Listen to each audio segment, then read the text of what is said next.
ট্রেনে ভ্রমণকারীরা ভ্রমণ সম্পর্কিত গুরুত্বপূর্ণ নিয়মগুলি সম্পর্কে সচেতন থাকা উচিত,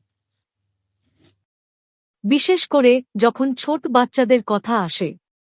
কারণ অনেক অভিভাবকই তাদের সন্তানের জন্য টিকিট কাটার প্রয়োজন কিনা তা নিয়ে দ্বিধাগ্রস্ত থাকেন।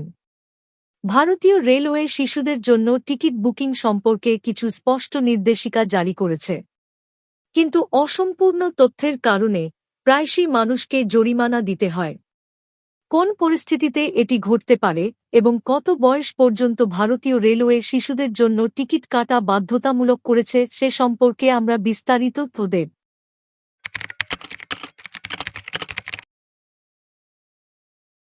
কোন বয়স পর্যন্ত বাচ্চাদের জন্য ট্রেনের টিকিট প্রয়োজন নেই? মনে রাখবেন যে রেলওয়ের নিয়ম অনুযায়ী যদি বাচ্চার বয়স 1 থেকে 4 বছরের মধ্যে হয় তাহলে বাচ্চার জন্য টিকিট কেনার প্রয়োজন নেই। কারণ এই বয়সের বাচ্চা তোমার সাথে সিটে ঘুমিয়ে ভ্রমণ করতে পারবে। এর মানে হলো তোমার বাচ্চা তোমার সাথে ট্রেনে বিনামূল্যে ভ্রমণ করতে পারবে।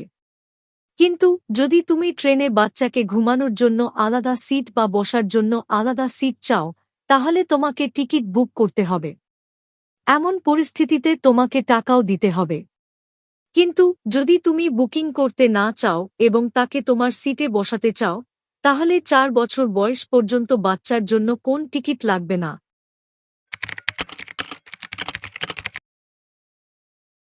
কত বছর বয়সী শিশুদের জন্য হাফ টিকিট চার্জ করা হয়?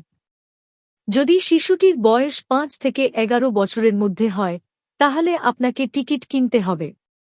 কিন্তু এটিকে হাফ টিকিট বলা হয়, অর্থাৎ আপনাকে টিকিটের পুরো টাকা দিতে হবে না। এতে রেলওয়ে ভাড়ার 50% ছাড় দেয়। তবে মনে রাখবেন যে শিশুর নামে পূর্ণ বার্থ নেই। আপনি যদি পূর্ণ বার্থ চান তাহলে আপনাকে সম্পূর্ণ টাকা দিতে হবে। অর্ধেক চার্জ করা হয় যাতে আপনার সন্তানও ট্রেনে ভ্রমণ করছে। যদি সে একটি আসন চায় তাহলে আপনাকে সম্পূর্ণ টাকা দিতে হবে। 12 বছর বা তার বেশি বয়সী শিশুদের জন্য সম্পূর্ণ টিকিট চার্জ নেওয়া হয়। মনে রাখবেন যে চেকিংয়ের সময় যদি আপনার কাছে শিশুর বয়সের প্রমাণ চাওয়া হয় তাহলে আপনাকে তা দেখাতে হবে।